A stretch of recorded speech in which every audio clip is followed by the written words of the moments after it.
मी 1-2 महिन्यापासून जिमला जाते, त्याच्यानंतर थोडंसं बॅक पेन जिममुळे होतो, त्याच्यामुळे इथं बेड थेरपीसाठी आलो मी. ओके. बेड थेरपीमध्ये ते रोलर असतो, रोलरमुळे आपलं पूर्ण बॅकचं मसाज टाईप होतं आणि हीट पण होते. ओके. त्या हीटमुळे हीट म्हणजे FI रेज मिळते, सूर्याची कोवळी किरण. ओके. त्याच्यामुळे आपल्याला फ्री वाटतं, म्हणजे असं अंग थोडं मोकळं वाटतं. ओके, ठीक आहे. बरं मला सांगा की तुम्ही स्वतःहून म्हणजे तुमचं एज, आताचे जे काही जनरेशन आहे त्यांना थेरपी म्हणजे काय याच्यामध्ये इंटरेस्ट नसतो, किंवा थेरपी म्हणजे माहिती नसतं, किंवा प्रॉपर नॉलेज नसतं, त्याच्यामुळे ह्या क्षेत्रामध्ये ते कधी येत नाही, किंवा त्यांच्या घरच्यांनी जरी त्यांना सांगितलं की थेरपीला माझ्यासोबत चल म्हणून, तर मग ते लवकर येत नाही. तू तुझ्या मम्मीचं ऐकून कसं काय आला इथे? आज तर मला सुट्टी होती म्हणून आलाय. पण मग तू जेव्हा पहिल्यांदा आला होता आणि आता तू सेकंड टाइम आलाय, मग जेव्हा तू पहिल्यांदा थेरपी घेतली होती तेव्हा तुला काय वाटलं? तेव्हा पण सेम प्रॉब्लेम होता. मी 1-2 वेळेस आलो थेरपीला, त्याच्यानंतर ते प्रॉब्लेम सॉल्व्ह झाला. 1-2 वेळेस आल्याच्या नंतर जो प्रॉब्लेम होता तो सॉल्व्ह झाला. ठीक आहे. आणि आता सुद्धा परत आलाय, तर मग कसं वाटतंय? छान वाटतं.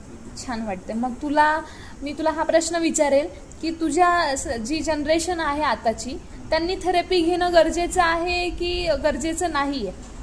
थेरपी सगळ्यांना घ्यायला पाहिजे. थेरपी सगळ्यांनी घेतली पाहिजे. ओके. कशासाठी घेतली पाहिजे? नॉर्मल जर बॉडी पेन नाही होते तरी घेतलं पाहिजे, कारण आपलं बॉडी मसाज होतोय आणि एकदम मिनिमम कॉस्टमध्ये होते. 100 रुपयामध्ये तुमचं 3 महिन्याचं मसाज पिरियड होते. आणि असं पण बाहेर मसाज करायला गेले तर खूप कॉस्टली पडणार आहे तुम्हाला, आणि इथं ऑलमोस्ट नेग्लिजिबल प्राईसमध्ये होते. अच्छा, म्हणजे ॲक्च्युली ती जी काही 100 रुपीज प्राईज असते किंवा जी रजिस्ट्रेशन फीज असते ती थेरपीची नाही आहे. कारण आपण बऱ्याच वेळेस बघतो की जे इथे येणारे लोक आहे ते बाकीच्या ठिकाणी जाऊन थेरपी जी करतात, ॲक्युप्रेशर पॉईंट आहेत किंवा कायरोप्रॅक्टिकची जी थेरपी आहे ती, म्हणजे अशा बऱ्याचशा ज्या थेरपी असतात त्या करतात आणि त्याचे खूप सारे पैसे मोजावे लागतात. 10,000 20,000 एवढे सुद्धा पैसे मोजावे लागतात. तर आपलं जे काही सेंटर आहे हे फ्री थेरपी सेंटर आहे पूर्णपणे. तर मग 100 रुपीजची फीज आहे, तर मग ती फक्त तुमच्या 3 महिन्याचे जे काही रजिस्ट्रेशन फी असते त्याच्यासाठी घेतले जातात. बाकी थेरपी ही तुमच्यासाठी फ्रीज असते. ठीक आहे. तर मग तू बाकीच्यांना सुद्धा सांगावं, तुझ्या मित्रांना सुद्धा सांगावं, आणि तुझ्या आजूबाजूला जे तू काही फिरत असेल किंवा काय क्लासमध्ये जाताना, कॉलेजमध्ये जाताना जे गरजू व्यक्ती सापडतील त्यांना तू नक्कीच सांगावं अशी मी अपेक्षा करते. Thank you so much. चलो, नमस्ते बाबा. आपल्याकडे छानसे बाबा येत आहे भरपूर दिवसांपासून, तर मग आपण त्यांना विचारू की ते आपली इथली छानशी थेरपी घेता आहे, तर त्यांना थेरपीने काय काय रिझल्ट मिळाले. बाबा तुमचं नाव सांगा मला. वसंत देशमुख बाबांचं नाव आहे. ओके बाबा, मला सांगा तुम्हाला इथे येण्याच्या आधी काय काय त्रास होता? स्पाईनचा त्रास आहे, मणक्याचा त्रास आहे, मणक्यामध्ये गॅप आहे. ओके, ठीक आहे.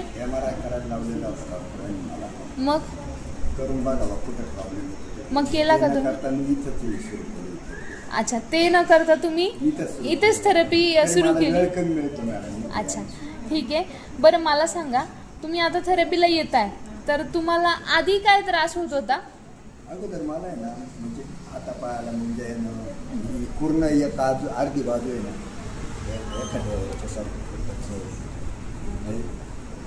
दुखायची. ओके, ऍक्टिव्ह नव्हती. ठीक आहे. बरं बाबा मला हे सांगा की आता तुम्ही इथे किती दिवसापासून येत आहे? मला आता समजा महिन्यापासून येत असं, मध्ये भरपूर टाइम गेला माझा. ओके, महिन्यापासून येत आहे आणि मध्ये मध्ये सुट्ट्या सुद्धा झाल्या. ठीक आहे. तुम्हाला इथलं थेरपी बद्दल कोणी सांगितलं? आमची भाची जावे. ओके, अच्छा अच्छा. सुरुवात आम्हाला खाली केली होती. ठीक आहे. हां, माळोदे मॅडम. अच्छा. त्याच्यानंतर एक दिवस तिथे गेलो आम्ही, नंतर दुसऱ्या दिवसापासून इथे आले, कारण तुम्हाला समजलं की ही जी काही थेरपी आहे ती इंडियातली बेस्ट थेरपी आहे, आणि प्लस इथे इंटरनॅशनल लेवलचे जे काही थेरपीज आहेत त्या सुद्धा इथे आहेत. तर मग त्याच्याने तुम्हाला छानसा रिझल्ट मिळणार आहे, म्हणून तुम्ही इथे आले. ठीक आहे. आता तुम्ही इथे येत आहे, जेवढे दिवस आले त्याच्यामध्ये तुम्हाला काय काय रिझल्ट मिळाला? खूप बदल, मोठा दिवसेंदिवस बदल. आज आलं, उद्या आलं, वेगळ्या पद्धतीने. म्हणजे कंटिन्यू काही ना काही इम्प्रूव्ह तुमच्यामध्ये होत आहे. जे आधी दुखणं होतं त्याच्यापेक्षा हळूहळू आता कमी कमी ते दुखणं होत चाललंय. तुमच्या नियमाप्रमाणे जर 90 दिवस जो पेशंट करेल ना, त्याला परत प्रॉब्लेमच राहणार नाही.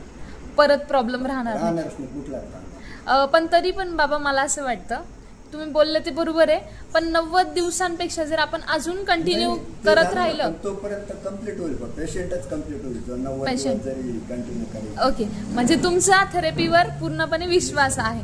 Okay, thank you so much. तुमचे मिसेस पण येत आहे थेरपीला, तर आपण त्यांना सुद्धा विचारू की त्यांना काय काय त्रास आहे आणि त्यांना कसं कसं बरं वाटतंय. कुठून येतात तुम्ही? आम्ही आता इथे राहिला जत्रा हॉटेल समोर राऊतमाळा. जत्रा हॉटेल समोर. ओके, जत्रा हॉटेलपासून इथपर्यंत तुम्ही येत आहे आणि तेही कंटिन्यू येत आहे. आणि थेरपीबद्दल इम्पॉर्टंट सुद्धा तुम्हाला माहिती आहे की थेरपीने किती छानसा रिझल्ट हा मिळतोय. काय करता बाबा तुम्ही? मी शेती करतो. शेती करता. ओके, थँक्यू सो मच बाबा. चलो, नमस्ते. नमस्ते आई. तुम्ही आता जे आपले बाबा गेले त्यांचे मिसेस आहे, तुमचं नाव सांगा सगळ्यात पहिले मला. सरला वसंत देशमुख. सरला देशमुख. सरला देशमुख. ठीक आहे, कसला कसला त्रास होता तुम्हाला? मला याचा खांद्यांचा त्रास होतो. शोल्डर पेन होता. शोल्डरचा, हा. ओके, आणि अजून काय? गुडघ्यांचा त्रास होतो. हां, मला एकदम बरं वाटलं. बरं थेरपीला वाटलं. आल्यापासून. किती दिवसापासून येत आहे? मग तरी महिन्यापासून येतो आम्ही. महिन्यापासून हां. येत आहे. ठीक आहे, याच्यासाठी तुम्ही कुठे कुठे इलाज केला? आम्ही मग दवाखान्यात केले. हां, परत आणखी तिकडे कुठं जात होतो आपण. केली वाप द्यायला जायचं.